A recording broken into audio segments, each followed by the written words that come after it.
Olá, amigos, tudo bem? Olha, estamos aqui mais uma vez para mais um episódio da nossa série Construindo Pontes.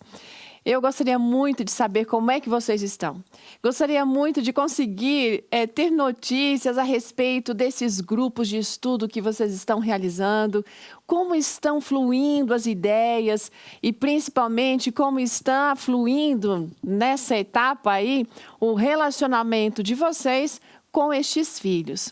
Estamos aqui mais uma vez para ajudar você, que é pai, que é mãe, tio, avô, avó, enfim, para que possa, de alguma maneira ou outra, encontrar recursos, compreender melhor essa situação e ter, como nós poderíamos dizer assim, cartas na manga, não é? Para fazer com que esse relacionamento entre pais e filhos possa crescer. Especialmente esses filhos que você tem orado, que você tem chorado por eles, que por algum motivo se afastaram da igreja. A gente já tem tido histórias especiais aí, que eu imagino que você já deve ter ouvido, testemunhos de pais que tiveram a alegria do reencontro. E nós, sinceramente, esperamos que a sua vez chegue em breve. Isso vai ser um dia maravilhoso que você jamais vai esquecer.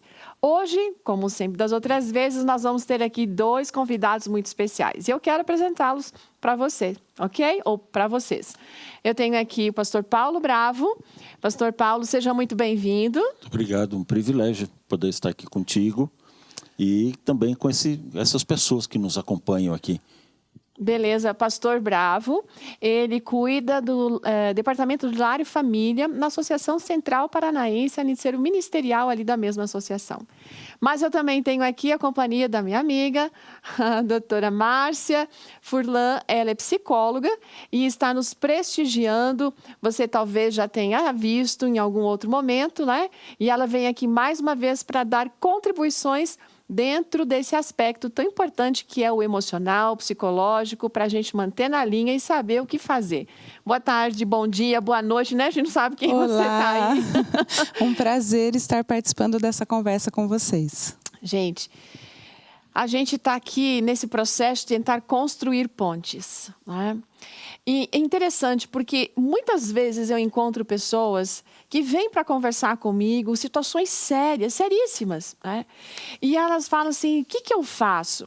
Bom, primeiro, a gente não tem assim exatamente como dizer, faça isso, aquilo, outro. A gente conversa, a gente ouve, a gente procura encontrar opções, caminhos, mas quem vai sempre tomar a decisão é a pessoa que está ali nos ouvindo, certo? E eu tenho notado uma coisa muito interessante, que para a maioria, se não todos os problemas de relacionamentos, existe uma receita que é fundamental, que ela precisa estar presente, ela precisa ser usada, ela precisa ser tomada, ela precisa ser oferecida, porque sem essa não existe relacionamento que vá em frente ou que possa ser reconstruído. Talvez esse seja um dos maiores segredos para construir pontes, como nós temos aqui visto.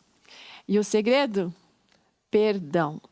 Gente, e o pior é o seguinte, que às vezes quando eu falo isso para alguém, essa pessoa fica séria, ela fica repensando, como quem diz assim, é impossível isso, você está sendo muito simplista.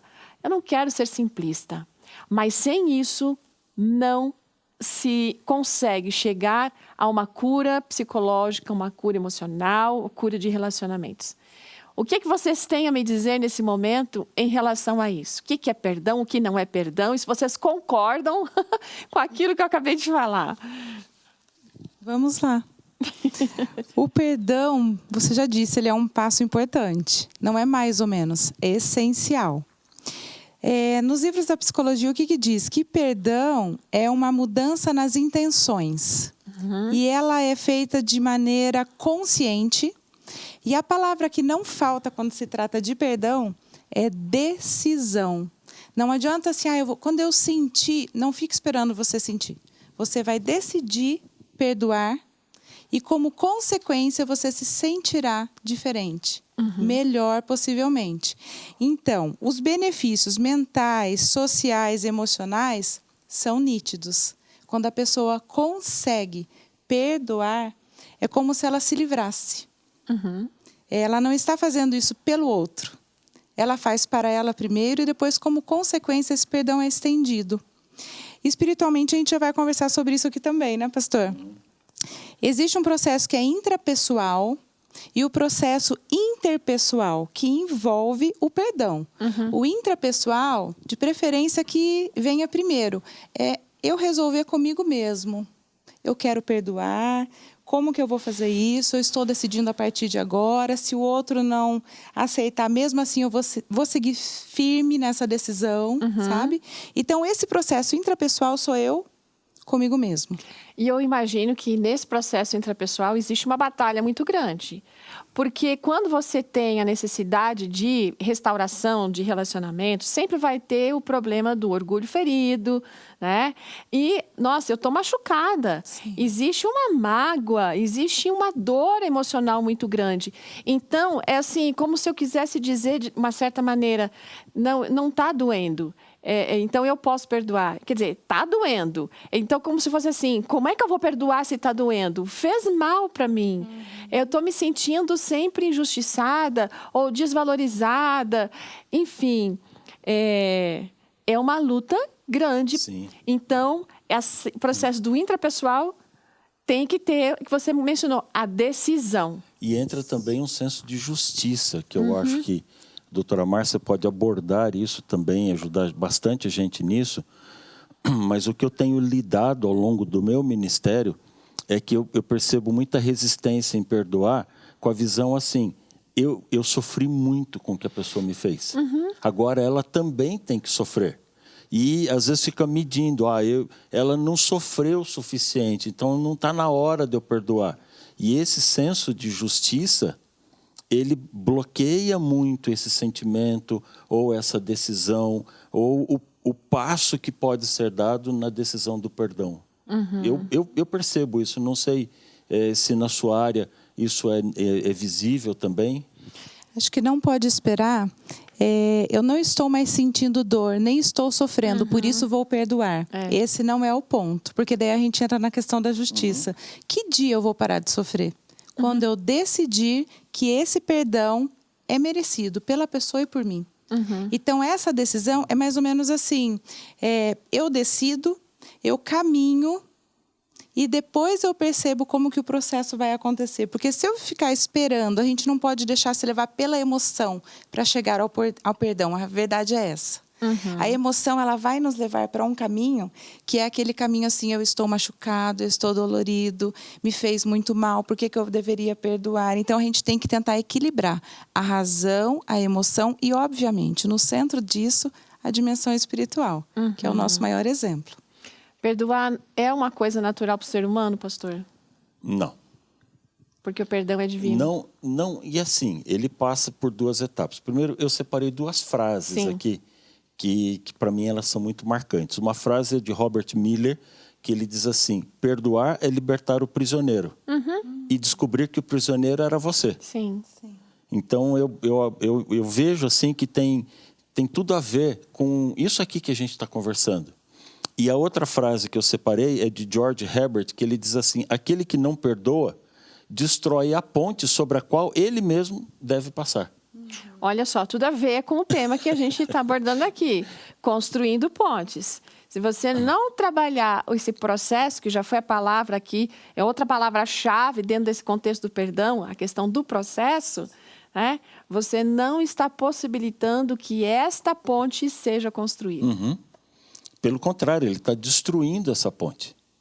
E eu entendo que o perdão é divino, mas eu convivo com um dilema. Eu não sou assim profissional da área de psicologia, fiz algumas matérias no mestrado, fiz uma matéria inclusive de neuropsicologia, mas uma das coisas que eu entendo desde quando entrou o pecado é que Deus nos deu a capacidade de esquecer. E o Augusto Cury ainda chega a dizer num dos livros dele que a capacidade de esquecer é um dos maiores presentes que Deus nos deu no mundo de pecado, porque nós não conseguiríamos conviver com todas as nossas lembranças e memórias. A gente passa por muitas situações da vida que são ruins, são negativas. E eu tenho percebido que nesse mundo de pecado, esquecer é muito mais natural do que lembrar.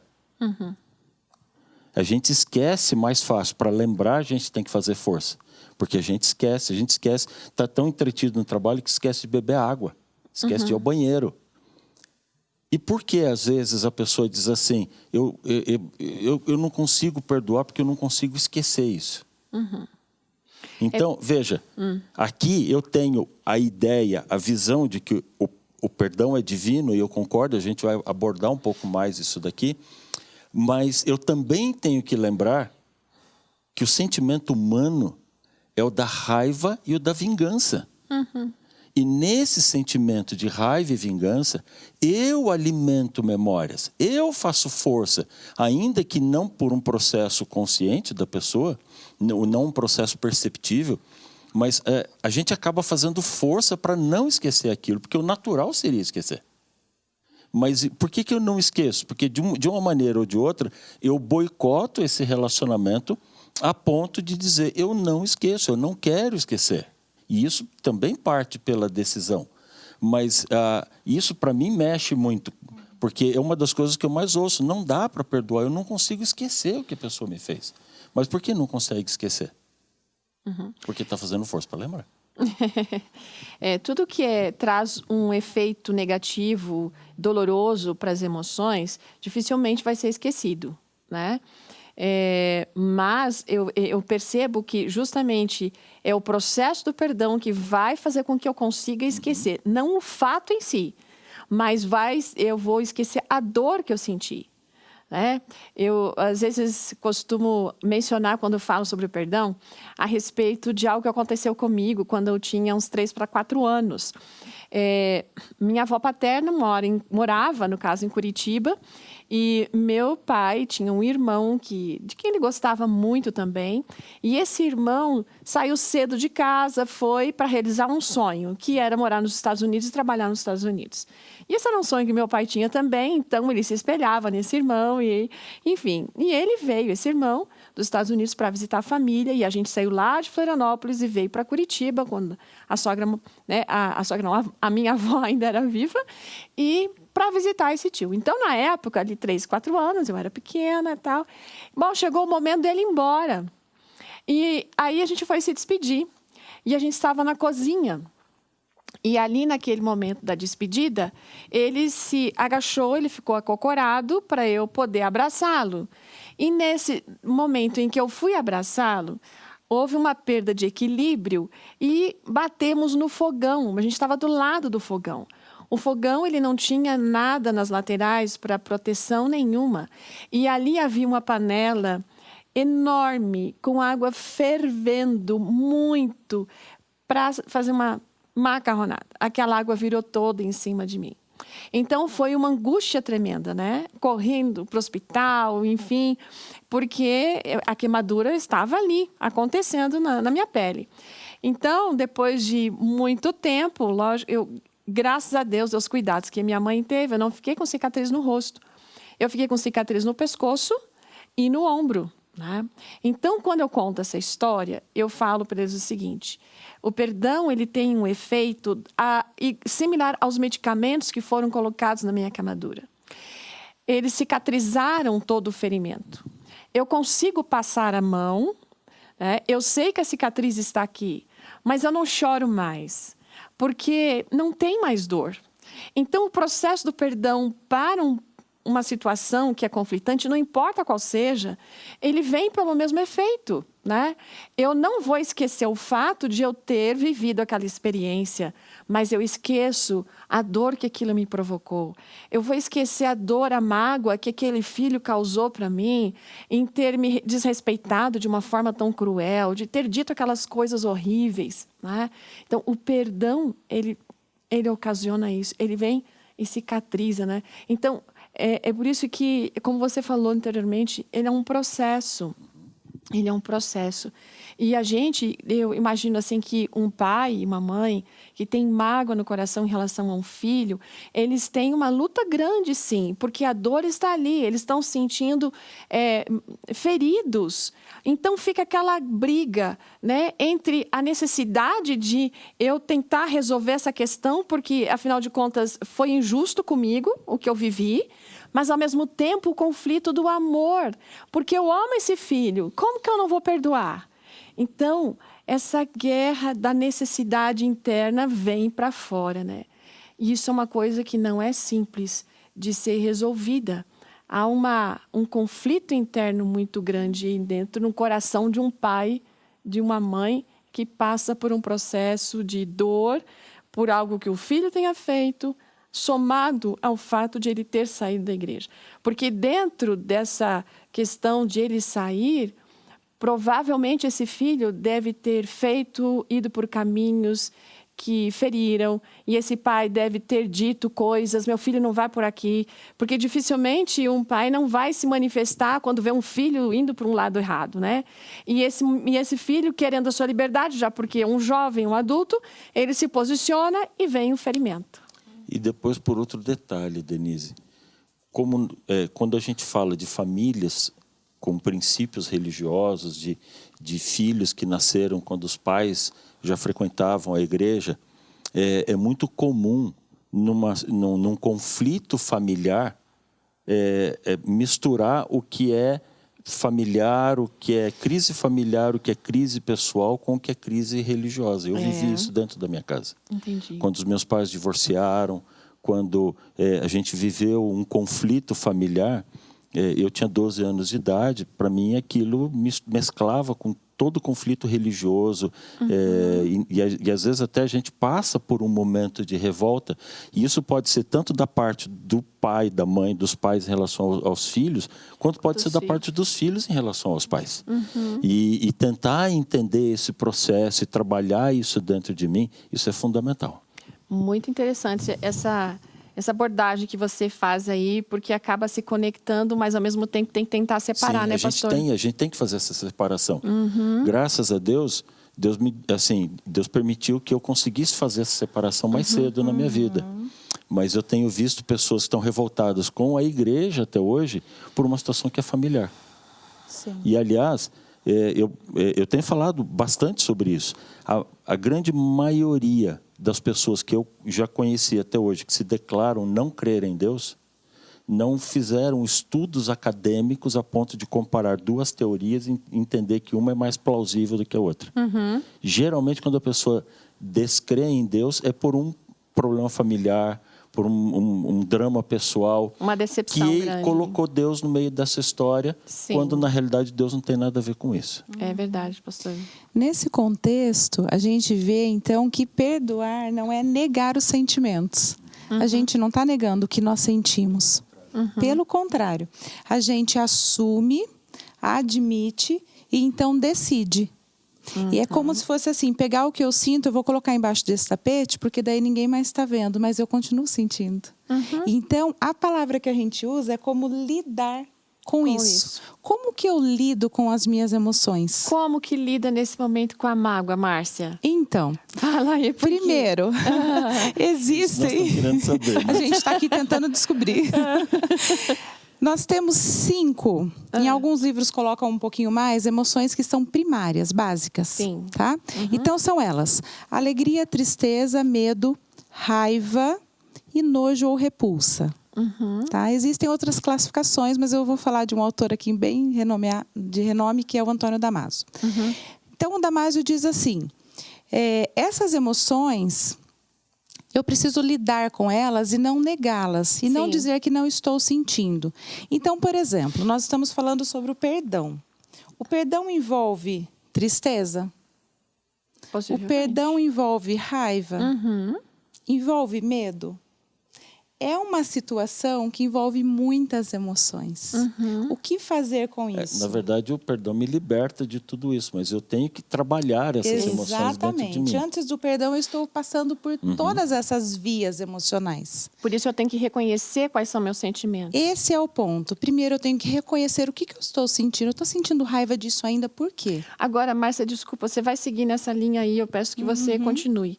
Mas existe uma dúvida, às vezes, nas pessoas. Elas não conseguem nomear os sentimentos. Elas não conseguem identificar o que elas estão sentindo, que tipo de emoção é aquela. Tem algum segredinho para conseguir puxar? Ah, é isso aqui o que eu sinto? Primeiro, é sair do automático. Tem coisa que a gente faz muito no automático e isso não funciona. Já se pegaram indo para um lugar que é um caminho que você tem costume e de repente você chega onde não era? Nossa, mas eu estava indo por esse caminho porque aqui... Não. O automático na nossa vida emocional, ele acontece semelhante.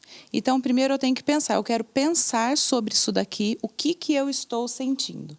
A gente costuma dizer que nós somos analfabetos emocionais, porque fomos ensinados a ler e escrever, mas não fomos ensinados a como lidar com tudo isso. Né?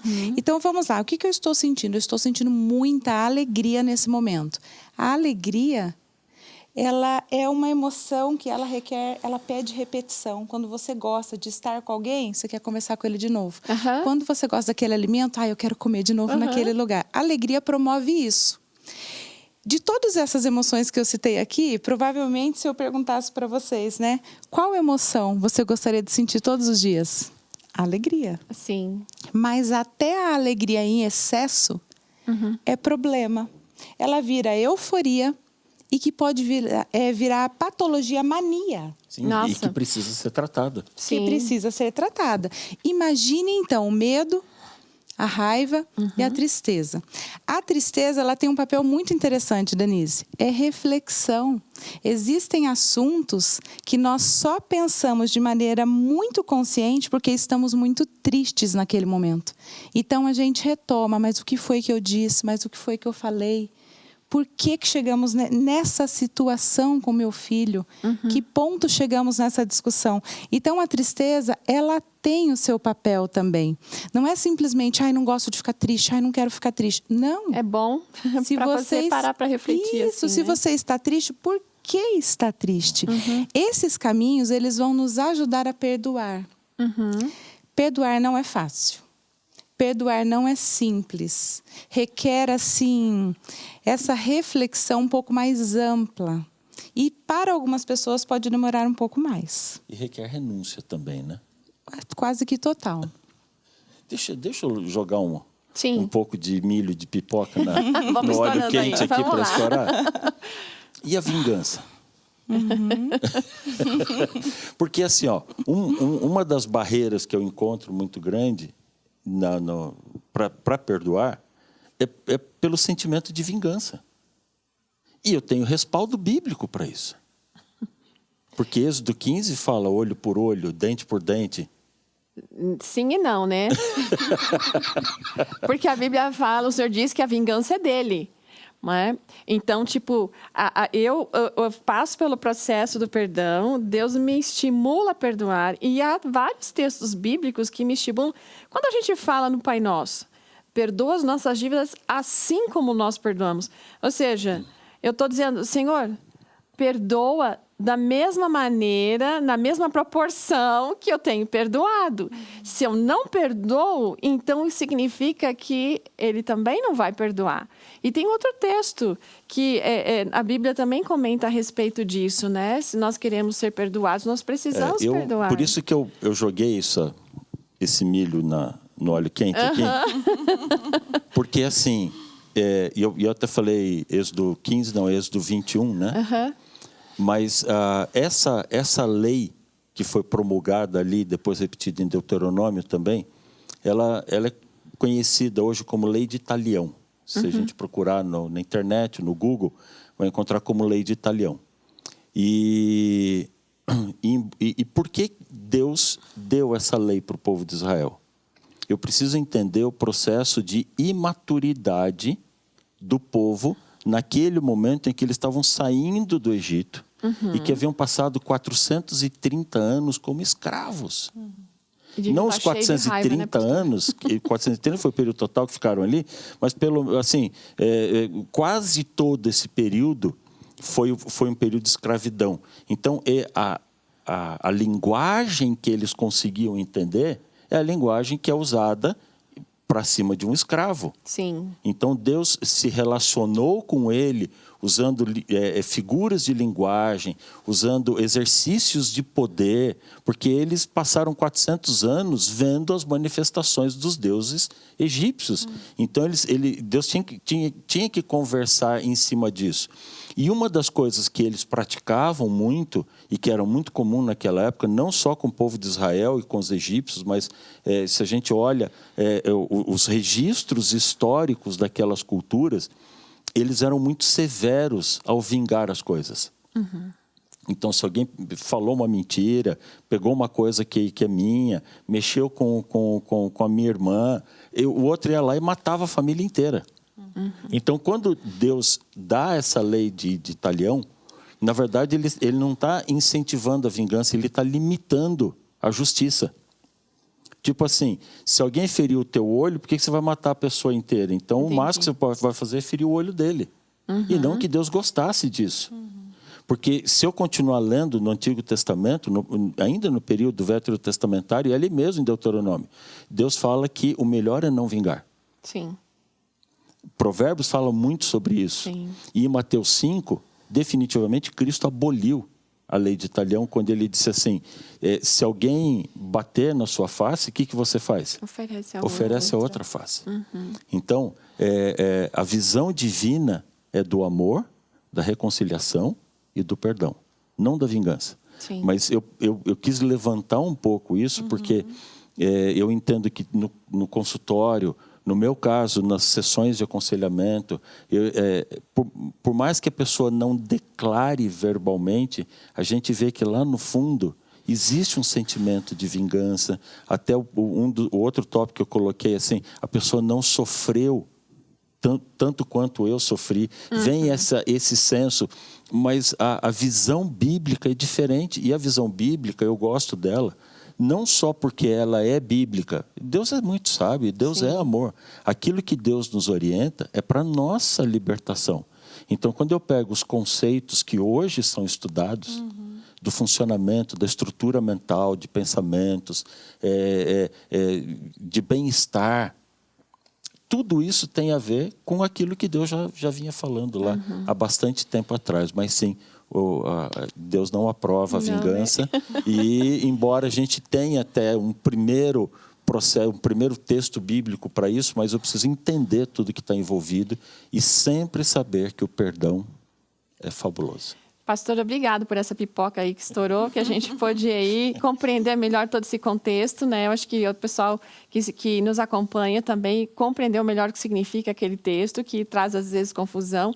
Márcia, mas eu queria agora que você continuasse dizendo aquele processo para conseguir perdoar e eliminar essa mágoa interna. Então, vamos lá. A gente falou um pouquinho sobre alegria. A gente tem que reconhecer os nossos sentimentos. Reconhecer primeiro as emoções. O que eu estou sentindo? E Tá. o que eu faço com isso? Vou retomar um pouquinho a alegria. Uma criança muito alegre, quando ela está quase em euforia, digamos que ela esteja pulando de um sofá para o outro. O que vai acontecer daqui a pouco? Ela vai acabar caindo e se machucar. Sim. A gente tem que pegar, viu? Senta aqui um pouquinho, calma, toma uma aguinha. As nossas emoções são assim. Elas são importantes, nós as temos, mas a gente precisa estar de olho nelas, né? Então, alegria, tristeza, falei um pouquinho. Eu quero falar sobre o medo. Geralmente, nós não gostamos de sentir medo. Ai, não gosto de sentir medo. O que eu faço quando eu sinto medo? O medo, ele é a emoção da sobrevivência. Se nós não tivéssemos medo, a gente aceleraria o máximo, nos jogaríamos de um penhasco. Por que o pastor deve saber disso melhor? Por que o seguro de carro de meninos entre 18 e 25 anos é mais caro? Eles não têm noção do perigo, né? E se arriscam muito mais. É isso. O medo é reduzido. Ele é o super-homem. Comigo não vai acontecer, mãe, fica tranquilo. Então, o medo ele é essencial. Só que o medo exagerado, exacerbado, o que acontece? Ele fica doença, ele nos Sim. adoece também, porque a gente só pensa naquilo, tem medo de tudo e não consegue sair. Então, daí já passou do ponto. Ok, e agora eu faço uma pergunta em relação ao medo. Um pai e uma mãe que estão nos ouvindo aí nesse momento, né, e nos acompanhando aqui, eles têm medo de perder esse filho. Né? Eles têm medo que, de repente, esse filho não os ame mais. Né? E que esse filho nem queira nunca mais voltar para a igreja. E, ou seja, o pai tem o medo de que eu não vou ver esse filho quando Jesus voltar, ele não vai estar comigo no céu. Esse medo, ele se coloca de que maneira dentro desse contexto que você aborda? Então, eu costumo dizer assim, viver é um risco, certo? Tem gente que fala, eu não gosto de correr riscos, mas como assim? A vida é um risco. Nós pais, nós fazemos a nossa função desde quando são pequenininhos e a gente tenta fazer o melhor e acertar o quanto mais possível, mas nós erramos. E essas consequências aparecem, talvez não por nossos erros, né, pastor? Mas porque os nossos filhos, quando adultos, eles podem fazer escolhas. E eles devem, né? Eles devem. A gente falou aqui na live sobre isso. Os pais bons são aqueles que permitem os seus filhos se frustrarem. Os pais bons são aqueles que ensinam resiliência.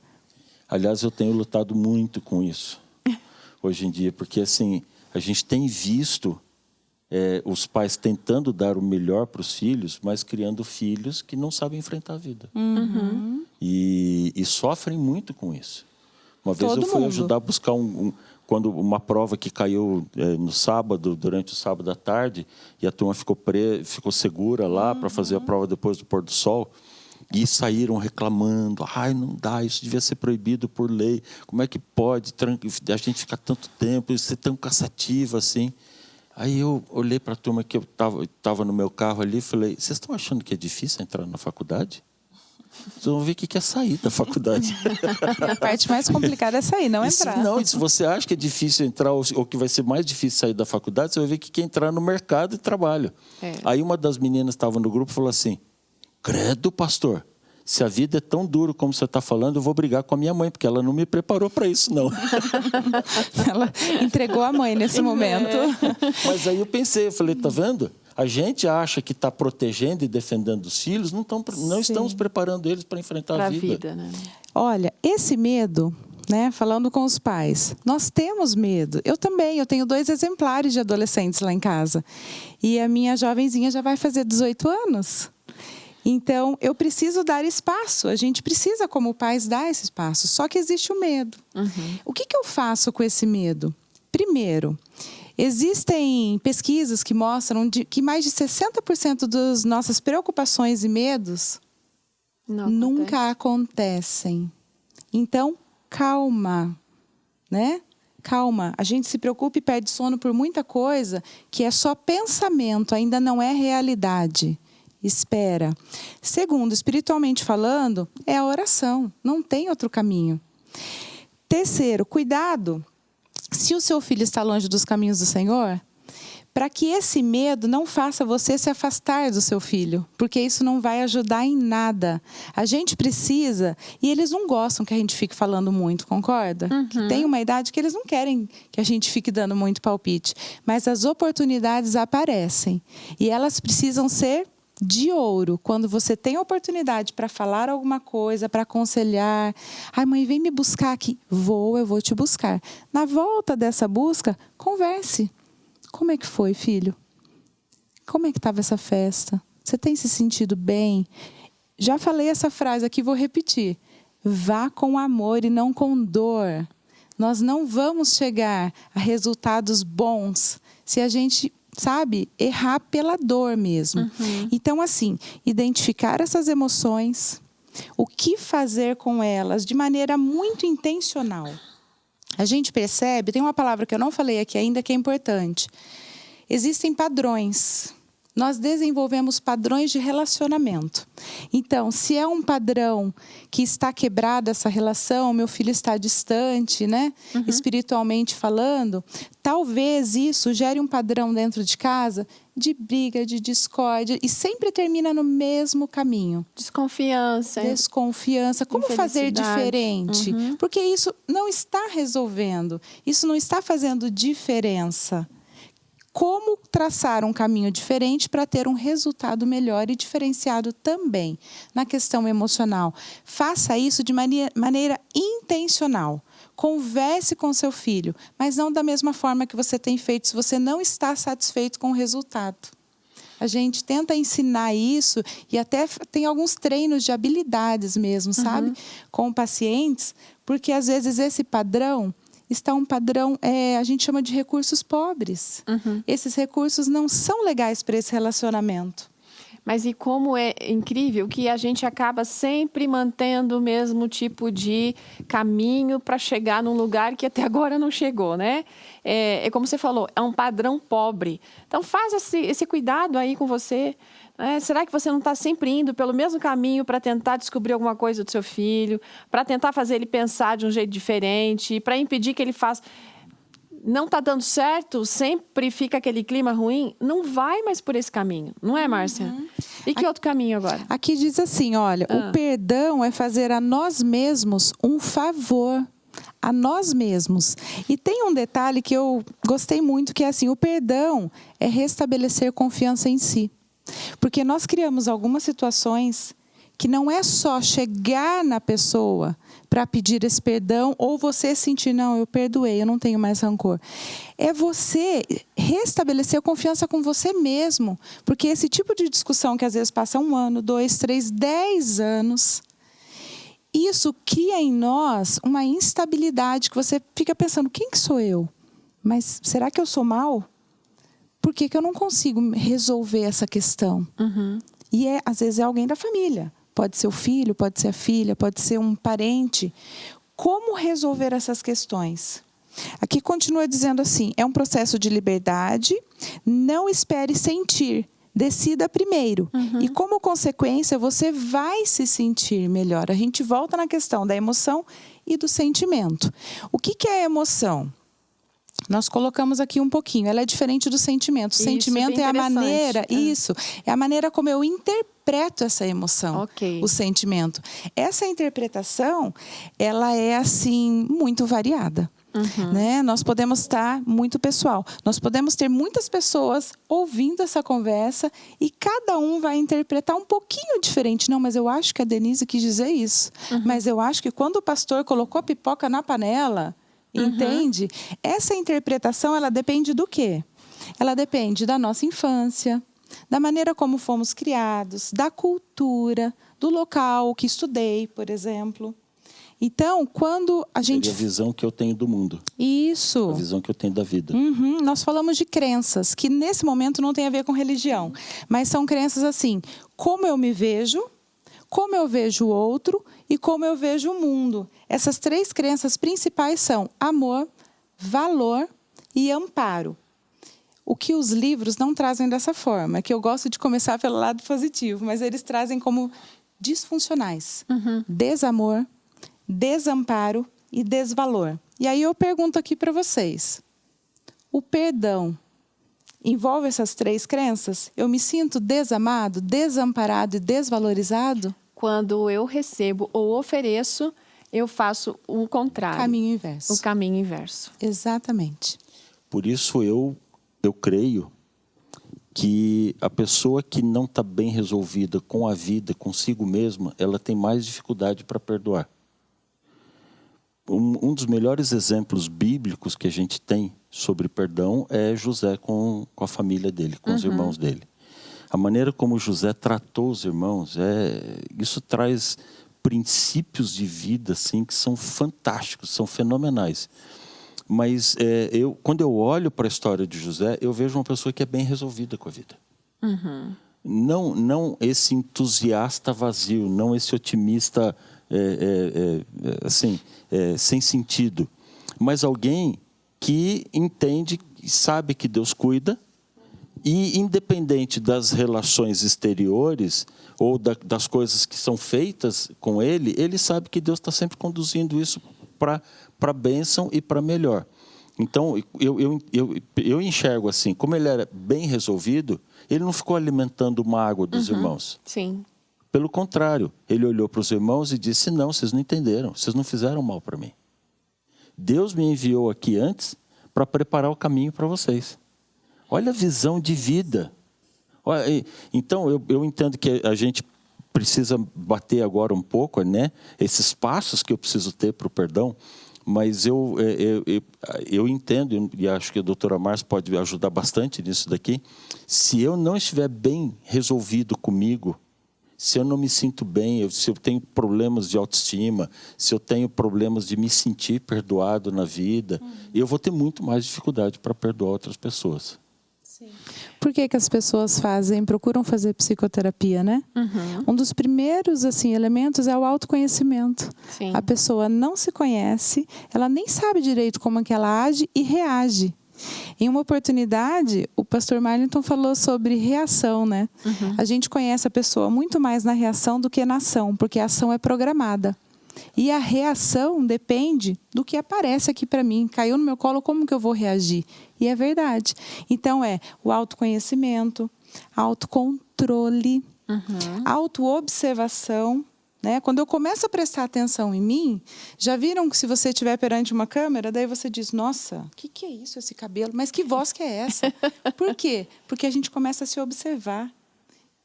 Isso é extremamente importante. A gente começa a se ver como os outros nos veem, né? Eu faço muito casamento e assim, tá tudo certo. Até que a equipe de vídeo vira a câmera para filmar os convidados ali. Aí ninguém mais se sente confortável, ninguém mais fica à vontade ali. Então, vamos só recapitular.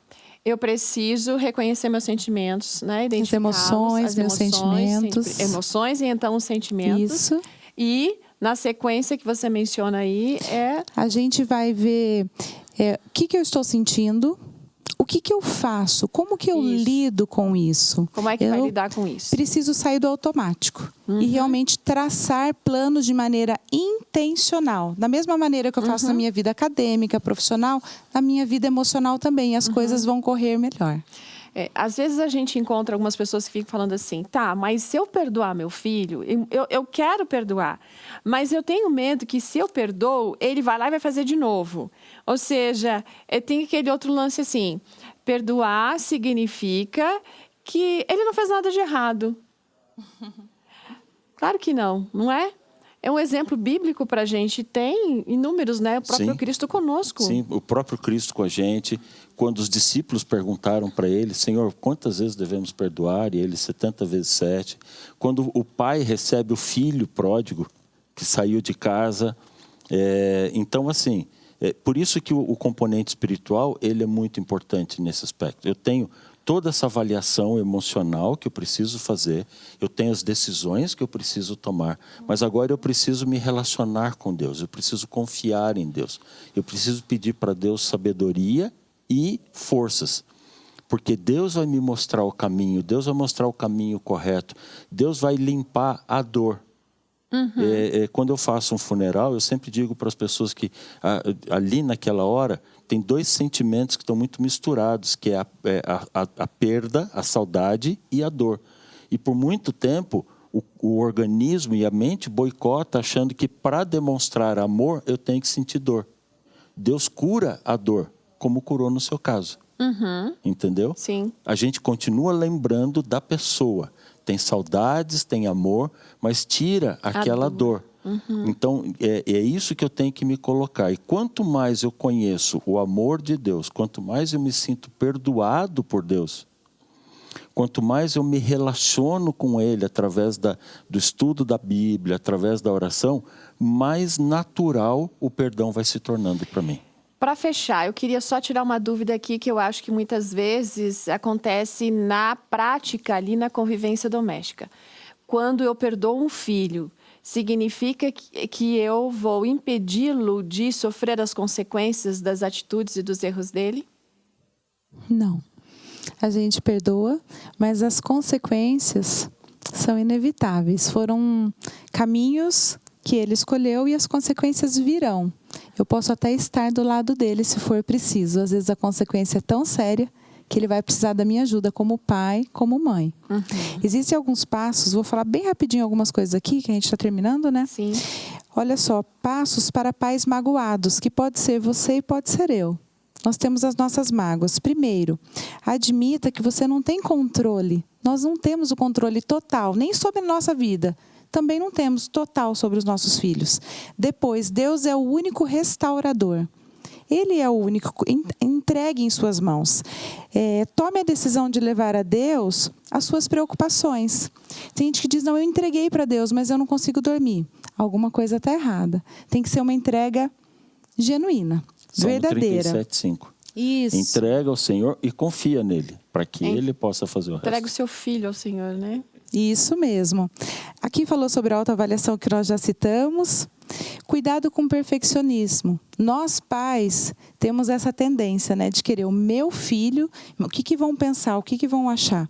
Então, queridos, não são dicas, são instruções, né, Denise? Sim, são instruções.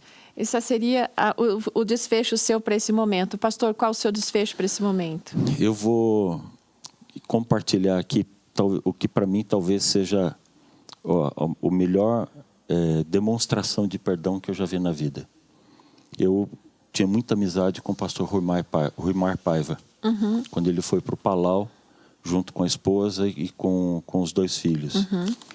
E quem já ouviu falar dessa história, quem não ouviu, a família toda foi assassinada, e eles só não mataram a menina pequena porque a pessoa achou que ela já estava morta. Ele matou ali com pauladas e aquilo foi muito trágico.